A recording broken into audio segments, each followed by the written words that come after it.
All right, and this morning on the AM News, 800 cedis is how much it costs to get a child to work on a cocoa farm at Hulukrum in the Western North region.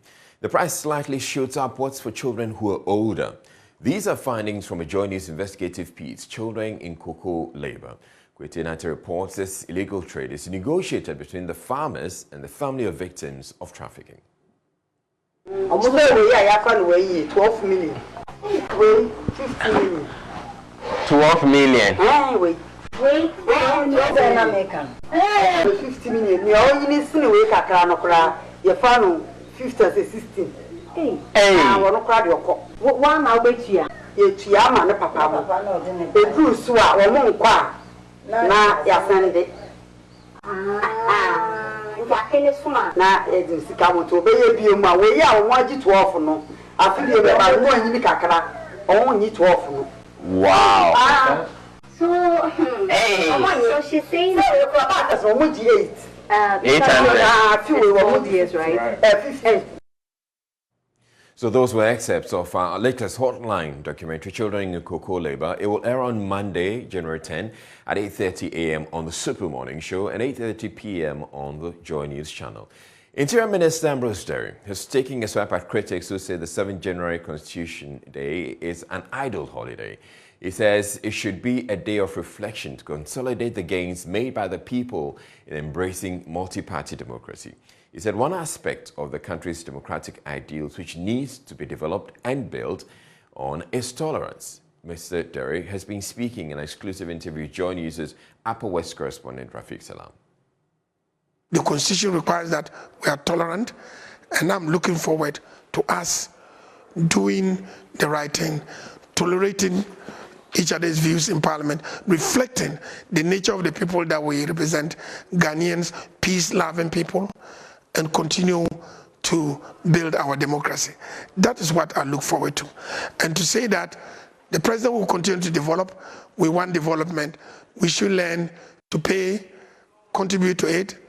The e-levy is being misunderstood, and I believe that if we can allow MTN, when I'm sending money to Nandom, I pay 5,050, I send 5,050 and I pay another 50 and I get nothing. And we want you to pay to the state and get better rules and employment for our youth.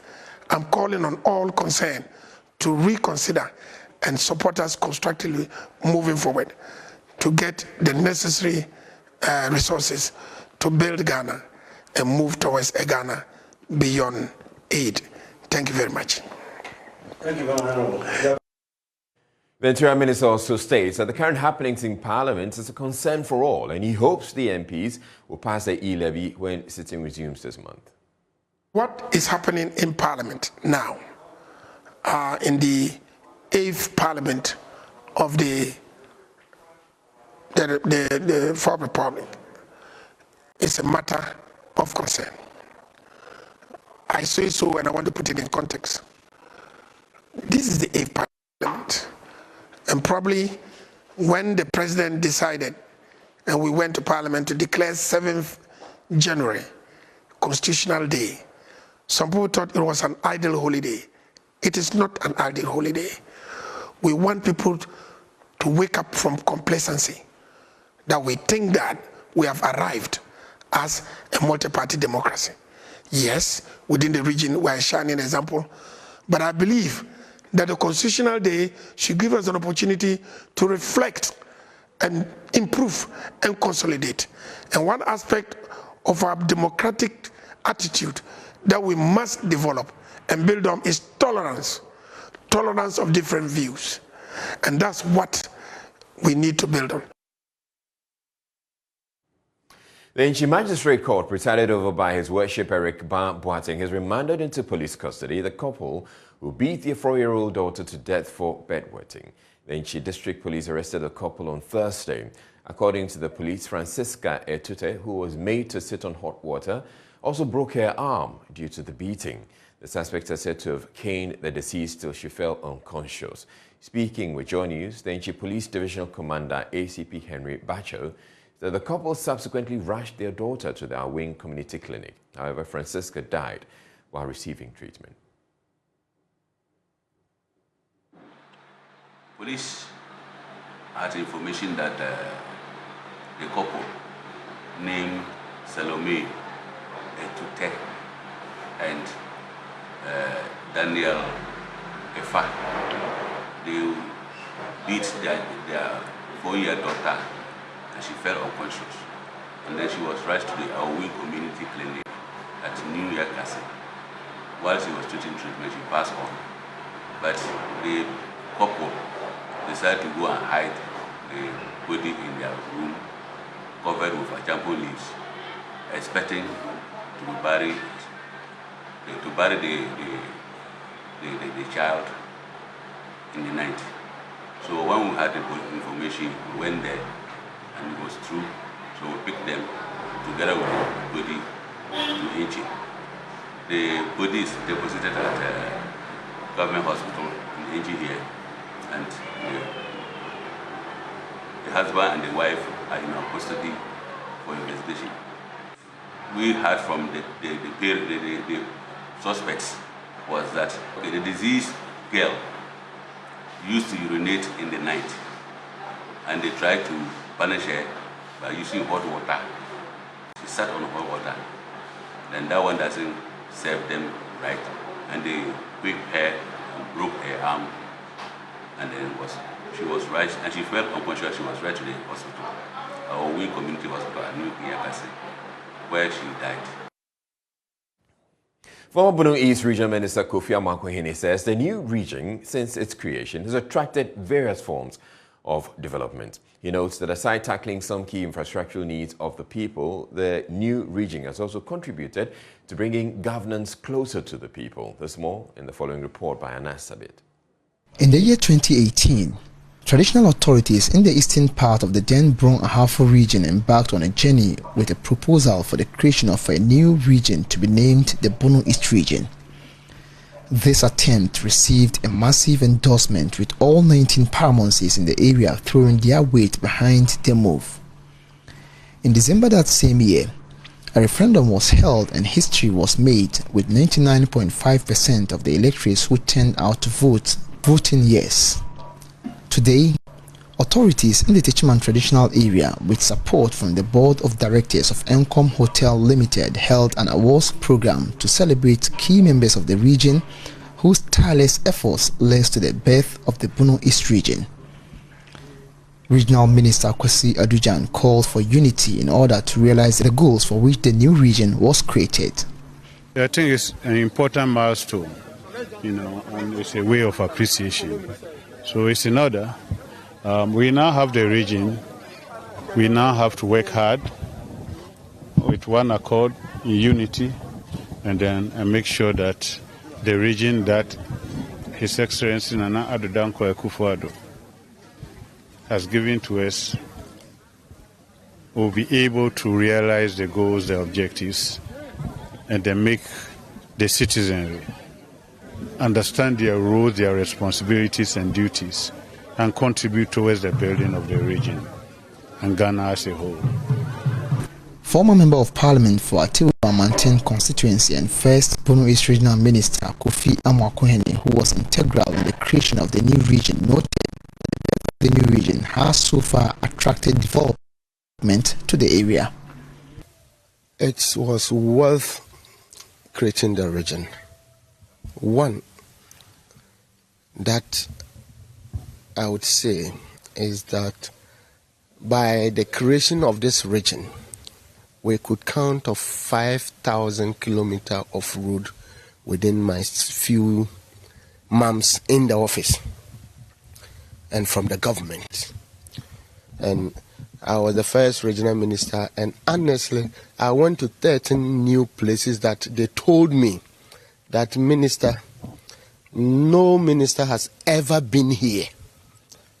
So I believe that it brought about proximity to the grassroots. We had opportunity to identify the problems. Ibrahim Baba Bukari is one of a few youth of the area who were honored for their various contributions towards the creation of the region. He charged the youth of the area to be supportive of their various communities in order to help achieve the purpose for which the region was created. Sa abasboya omudamani meka security nti omudi egum sei no afede nyame pa ebehye nemu mejina akwanya we so. This recognition is a moral booster that will push us to do more. So my advice to the youth is to ensure that they contribute towards the development of their various communities with the little they have, and I'm hopeful that one day they will also be recognized for their efforts.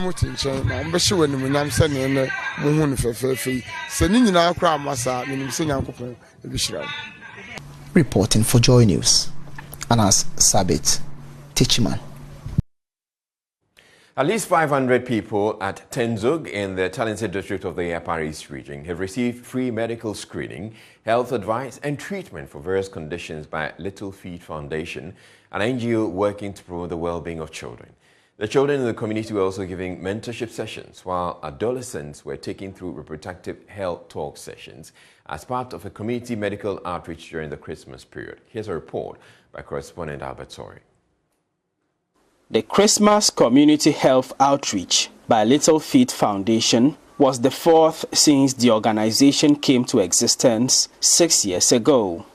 Little Feet Foundation is a not-for-profit organization working to promote the well-being of children in the Upper East region. Within the 6 years of their existence, the organization has worked in the areas of education by providing shoes and education materials for underprivileged children in order to motivate them to stay in school. And every year since the year 2018, Little Feet Foundation has taken a medical outreach to underprivileged communities in the Upper East region. This year's outreach was taken to the Tenzuk community in the Talense district, where at least 500 people were screened for various health conditions and given medication or health advice where necessary. Dr. Delasi Kwame Beko is the lead doctor for Little Feet Foundation. We started off with a screening for the elderly folk. We found out that some of them were actually hypertensive. We also spoke to some of the young ladies about safe sex practices and the use of contraceptives, for example. We distributed folic acid to women in the reproductive ages. We conducted a deworming exercise for children 2 years and above. We're talking about health interventions. We're liaising with the CHIPS compound medical or health professionals to be able to do follow-ups as to how we can help them with certain conditions that can be managed here. The children of the Tenzuk community were also given mentorship sessions and had some fun doing paintings on their faces, whilst the adolescents were engaged in reproductive health talk sessions. Some second-hand clothes were also donated to the poor as part of the outreach. Sally Azotiyene is the founder of Little Feet Foundation. Last year we worked on the malnutrition eradication project, which was sponsored by the Embassy of Switzerland to Ghana, Togo and Benin. So this year has been a bit different because we had worked in committees. We worked in the educational committee where we came to inculcate the spirit of reading in the children, art and other educational fun activities. Then the issue of health, we did a few health education on anemia, on menstrual hygiene, on pregnancy, a lot of things we did. The chief of Tenzuk, Bawa Zuri, said the outreach by Little Feet Foundation was helpful to his people. We are all very happy. You know, so people like this, they have blood pressure, don't go to hospital. Today that 12 of them they are here. They check their blood and everything. It's very, very nice. Little Feet Foundation is hopeful they can do more for communities like Tenzuk in the year 2022. BEC results are bad, and that is because students do not read anymore. So our main project is the Little Feet Community Library Project. We are looking at gathering books from people. If you are out there, you have books you don't use anymore, whether textbooks, storybooks, just get them to us. We bring them to the various communities and establish libraries there to inculcate the spirit of reading in children. So that is actually our main project for the year 2022. For Joy News, Albert Sori, Tingzuk, Talensi District. And that'll be it for the AM News. We'll be getting into the newspapers in a bit, so stay tuned in.